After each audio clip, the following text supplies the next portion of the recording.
Boa tarde, colegas. Boa tarde, professor. Meu nome é Jerônimo Vicente. Eu sou mestrando em Educação Profissional e Tecnológica do IFAL e vou apresentar aqui meu projeto de pesquisa intitulado Diagnóstico dos Campos Centenários do IFAL como lugares de memória e de identidade.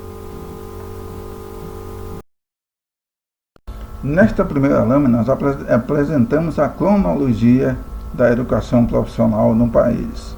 Ela começou com o decreto de 5.766, de 23 de setembro de 1909. Ele foi assinado pelo presidente Nilo Peçanha e, na ocasião, criou 19 escolas de aprendiz e artífice no país.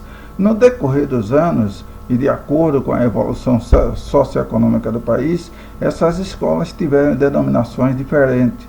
No caso do ensino técnico industrial, o primeiro nome foi Escola de Artes e Ofícios, em 1909, o segundo, Liceu de Ofícios, em 1937, o terceiro, Escola Industrial, em 1942, o quarto, Escola Técnica, em 1959, o quinto, Cefet, em 1994 e, finalmente, o sexto, Instituto Federal, em 2008. Na justificativa eu apresento títulos de algumas obras e também justificativas do projeto de pesquisa.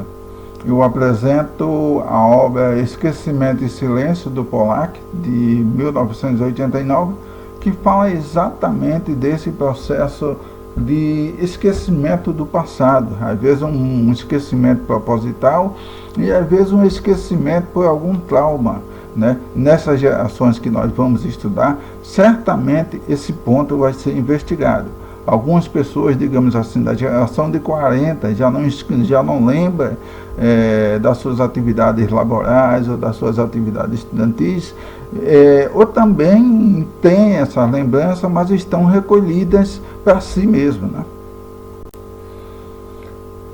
Outro autor trata-se de Pierre Nora, em 1993, que ele conceitua os lugares de memória. Onde estão esses lugares que a gente pode memorizar, pode simbolizar que aquele campus tem 100, tem 200 anos, aquela instituição, melhor dizendo, tem 100 ou 200 anos. Nos campos Maceió e no campus Satuba, vamos investigar quais lugares se identificam com esses 100 anos, esse mais de um século de existência dessas instituições. Halbot, em 1990, ele fez referência ao termo memórias coletivas, para se referir a grupos sociais que detêm informações sobre o passado, sobre uma atividade que realizaram conjunta, ou uma atividade que vivenciaram, que testemunharam. Thompson também, em 1992, fez referência à história oral, foi um dos primeiros autores a estudar a importância do depoimento como um objeto de pesquisa. Então, a entrevista, a aplicação de questionário, enfim, o testemunho dessas pessoas também justificam esse projeto de pesquisa sobre resgate da memória desses campos. Enfim, Barbosa fala em 2010 sobre a memória institucional. Enfim, toda instituição, principalmente aquelas que têm um tempo bastante duradouro, como nós temos aqui no nosso complexo do IFAL, ele tem que preservar a sua história, né? Tem que lembrar das suas atividades como objeto de transição de ensino, como transição de desenvolvimento político e econômico, como mudança na vida social das pessoas. E isso também vamos investigar para ficar até como legado da instituição. Na justificativa eu apresento títulos de algumas obras e também justificativas do projeto de pesquisa. Eu apresento a obra Esquecimento e Silêncio, do Pollack, de 1989, que fala exatamente desse processo de esquecimento do passado, às vezes um esquecimento proposital e às vezes um esquecimento por algum trauma, né? Nessas gerações que nós vamos estudar, certamente esse ponto vai ser investigado. Algumas pessoas, digamos assim, da geração de 40 já não lembra das suas atividades laborais ou das suas atividades estudantis, ou também tem essa lembrança, mas estão recolhidas para si mesmo, né? Outro autor trata-se de Pierre Nora, em 1993, que ele conceitua os lugares de memória. Onde estão esses lugares que a gente pode memorizar, pode simbolizar que aquele campus tem 100, tem 200 anos, aquela instituição, melhor dizendo, tem 100 ou 200 anos. Nos campos Maceió e no campus Satuba, vamos investigar quais lugares se identificam com esses 100 anos, esse mais de um século de existência dessas instituições. Halbot, em 1990, ele fez referência ao termo memórias coletivas, para se referir a grupos sociais que detêm informações sobre o passado, sobre uma atividade que realizaram conjunta, ou uma atividade que vivenciaram, que testemunharam. Thompson também, em 1992, fez referência à história oral, um dos primeiros autores a estudar a importância do depoimento como um objeto de pesquisa. Então, a entrevista, a aplicação de questionário, enfim, o testemunho dessas pessoas também justificam esse projeto de pesquisa sobre resgate da memória desses campos. Enfim, Barbosa fala em 2010 sobre a memória institucional.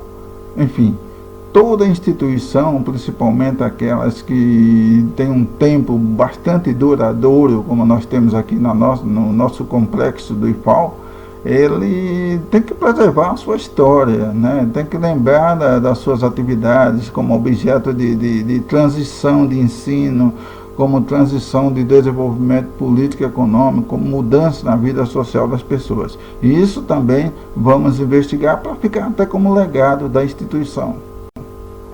Com base em todas essas justificativas apresentadas, nós vamos em busca de resposta para alguns problemas que são encontrados nesse projeto de pesquisa. Ou seja, o que é que identifica esses campos como seculares? Quando eu falo seculares, mais de 100 anos. Onde está armazenada essa memória? No campus Satuba e no campus Maceió, né? Qual o papel da comunidade acadêmica na preservação dessa memória? Como se comportava, digamos assim, a comunidade acadêmica dos anos 70, se ela tem recortes, se ela guarda essa memória, se ainda se reúnem em grupos para contar a história da instituição, e como se comporta a comunidade acadêmica de hoje, né? Professores, alunos e mesmo servidores. Quem cuida dessa memória atualmente, quem está lá trabalhando para preservar esse patrimônio, e a quem vai repassar? Quem cuidará desse patrimônio no futuro? Então, esses são os problemas que nós vamos investigar. E como hipótese, nós queremos que isso se transforme em uma atenção maior da gestão para a questão da memória. Aqui estão os objetivos. Objetivo geral, diagnosticar os campos centenários do IFAL como lugares de memória e identidade.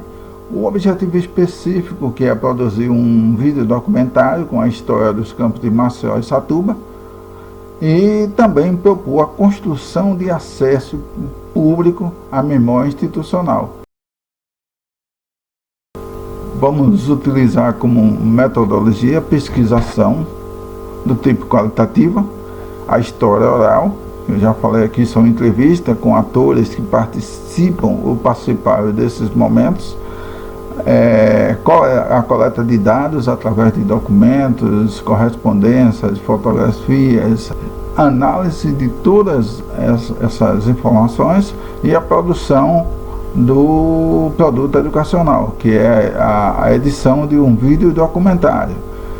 Eu relacionei também o cronograma dentro da metodologia. Nós pretendemos começar agora em setembro de 2021, que é quando creio que todas as etapas referente ao cadastramento do projeto, elas devem estar prontas, e vamos começar em setembro e terminar em abril de 2023. E aqui estão algumas referências bibliográficas. Nós, num projeto de pesquisa, nós citamos várias, inclusive todos aqueles autores com a linha marxista que relaciona a educação profissional com a memória, como também aqueles que estudaram a memória, a preservação, o patrimônio e a identidade com mais profundidade. Entre eles, o Halbot, Maurice Halbot, com a memória coletiva, foi escrito em 1990, o Pierre Nora, entre a memória e a história, a problemática dos lugares, esse é de 1993,